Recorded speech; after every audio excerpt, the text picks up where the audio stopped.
Welcome to the Atheist in Recovery podcast, where we talk about finding hope in recovery.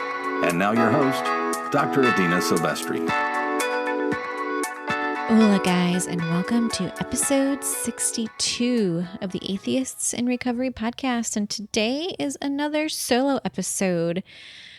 And it's something I've never talked about before on the podcast. The podcast is a little over a year old, and a listener wrote in and said, I heard you on another podcast. You were talking about hypnotherapy, but you never talk about it in your own show. And I thought that is a clever observation. So today we're talking about hypnotherapy, specifically how I use hypnotherapy to work with addiction, to help people heal from addiction. And so I want to just outline 5 ways hypnotherapy can help you with addiction. All right, let's talk a little bit more about this. Hypnotherapists have been helping clients to stop smoking, drinking, using drugs, and find the root cause of their suffering for years. This is not new. The subconscious mind is so fascinating in that we alone have the solutions to our problems and can stop the addictive urges. So for the many individuals I see, and again, everything that I'm talking about today is based on my own experience with hypnotherapy. And so the individuals that I see do not subscribe to the 12-step model for a variety of reasons. Maybe they tried it before, it just didn't work for them. They self-identify as an atheist or agnostic, and they just don't want to go that route. And so this is the point where clients come to find me.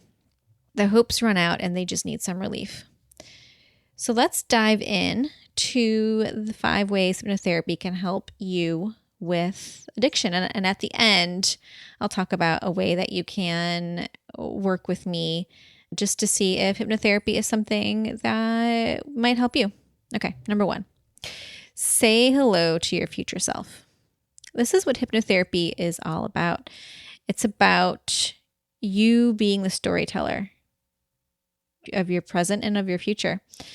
And so we have to get at the core issues. When the goal is to experience a life free of drinking, of drug use, of disordered eating, or smoking, you're going to go on a journey to meet your future self. And we do this by having you get relaxed. So there's a guided relaxation script that I use. And we achieve then with the script a heightened state of awareness. And then we use the power of suggestion or analysis to help you tap into that subconscious mind. And so there you will meet or visualize your future self. You'll feel what it's like to be free from addiction.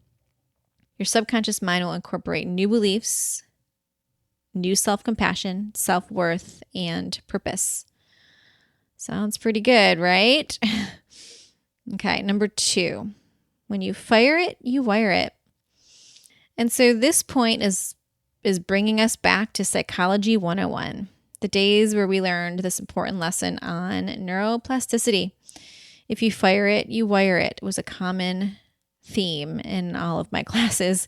And so the neuroplasticity of the brain will allow hypnotherapy to form new neural connections. Why is this important? In the past, situational triggers like passing one's favorite watering hole or being around friends that you normally would drink with or smoke with, just environmental triggers, they'll lead to cravings, and it makes it very hard not to engage in said drug. With hypnotherapy, we actually rewire the response that the brain has to the sight, the smell, the thought about alcohol or any other drug, forcing the mind to create a new trigger feeling to that stimulus. So the thing that would cause triggers and relapse now is reinforcing the commitment to not drink. Pretty cool, huh? 3, the language you use matters. And so this is similar to point number 1. So in certain circles, you're told that you should label yourself as someone struggling with addiction. I'm an addict. I'm an alcoholic. I'm a sex addict. I'm a gambler. And when you do that, especially in the beginning, of your recovery, you're conjuring up all of those feelings associated with that fear, that self-loathing, that worthlessness, and on and on. So instead of seeing yourself as an addict for life, hypnotherapy will focus on the opposite of that. It will help your behaviors, and eventually your personality will change. Hypnotherapy will implant an identity of who you are and who you want to be. And I'm going to give you an example of this. So let's talk about Duane. Duane was a smoker. He was always a smoker. In fact, he started smoking to cover up the marijuana that he was using in high school. And parents were not thrilled about the marijuana, but for whatever reason, they didn't care about the smoking. And so Duane continued to smoke to the point where he was smoking probably a pack a day. And he said that he tried quitting about at least 20 times. So smoking was a fundamental aspect of his identity. He was a smoker and everyone around him knew that. But he really wanted to quit. I mean, really. He knew it was bad for him. But he was addicted to the nicotine. And so at one point, he was in transition. He was moving to a new town. He had gotten a new job. And he walked up to a bunch of his new coworkers. There's a lounge, a smoking lounge, where all the employees hung out. And he walked up there on his first day, and some of his coworkers pulled out a cigarette, offered him one, and he said, no, thank you. I don't smoke. And there began his new identity. He changed the narrative. He changed the past that allowed him to have a new identity in that environment. And it probably took Duane a week to get over the nicotine cravings.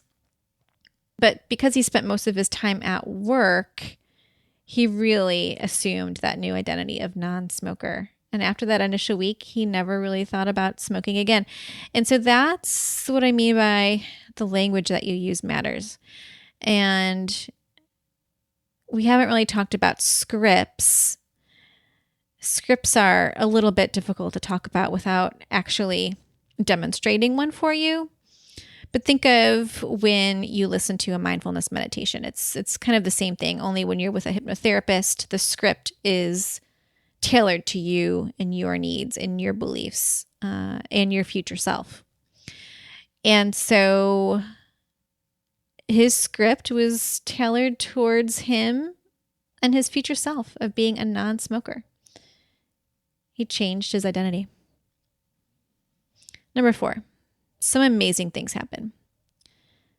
Hypnotherapists will work on a client's core issues, such as memories or beliefs that make the person fearful or ashamed. Now, I know a little bit about shame since I study it in my private practice, and I know that it's one of the biggest barriers to a sustained recovery.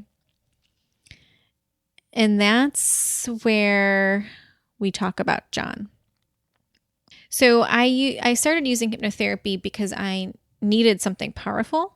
I needed something that was quick, that I could get the people to buy in, the individuals to buy in, and they'd see really, really rapid results. And so hypnotherapy helps a lot with the shame. It helps to eliminate it. Let's talk about John for a minute. John was interested in hypnotherapy. He needed something more for his addiction recovery toolkit.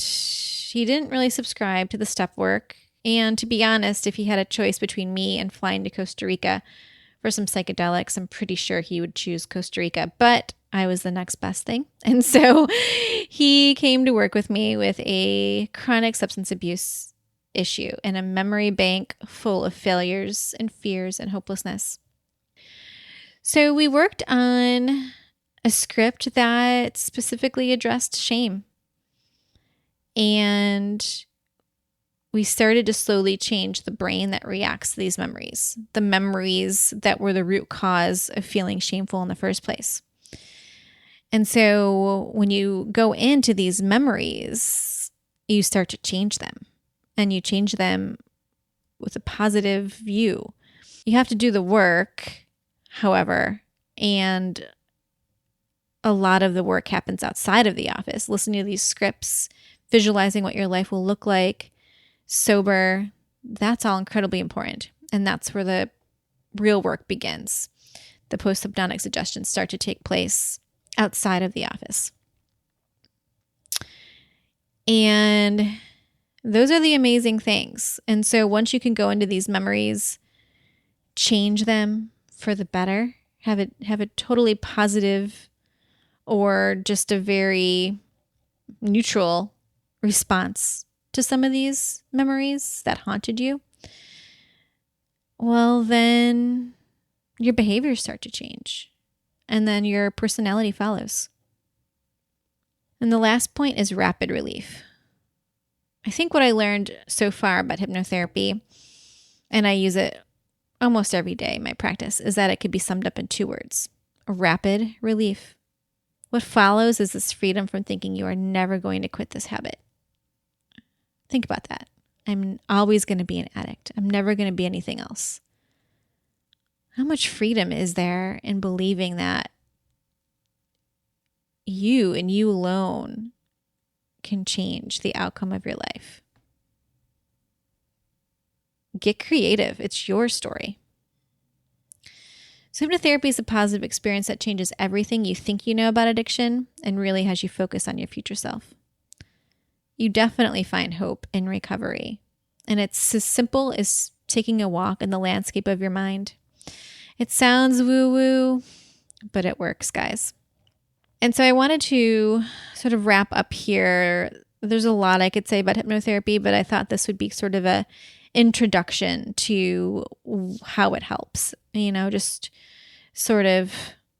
Just a very sort of laying the groundwork on what hypnotherapy is. And if you like this episode, let me know, and I'll do more nuanced episodes about hypnotherapy. And if you think you know enough, or you want to jump on a phone call with me, I'm going to leave a link at the bottom of the show notes, and I'm happy to talk with anybody about hypnotherapy. You could sign up for a 15-minute slot, and I provide hypnotherapy to people in my office in Virginia, but I also provide it to people all around the world through Zoom. And so if you want to learn more, definitely schedule a time with me and we can chat about it. Okay, guys, I have some really cool shows coming up for you in the next month or so. And so definitely, if you haven't subscribed already to the podcast, go ahead and do that so you don't miss an episode. And I will see you soon. Thanks, guys. Bye. Thank you for listening to the Atheists in Recovery podcast. For more great info and to stay up to date, head over to atheistsandrecovery.com.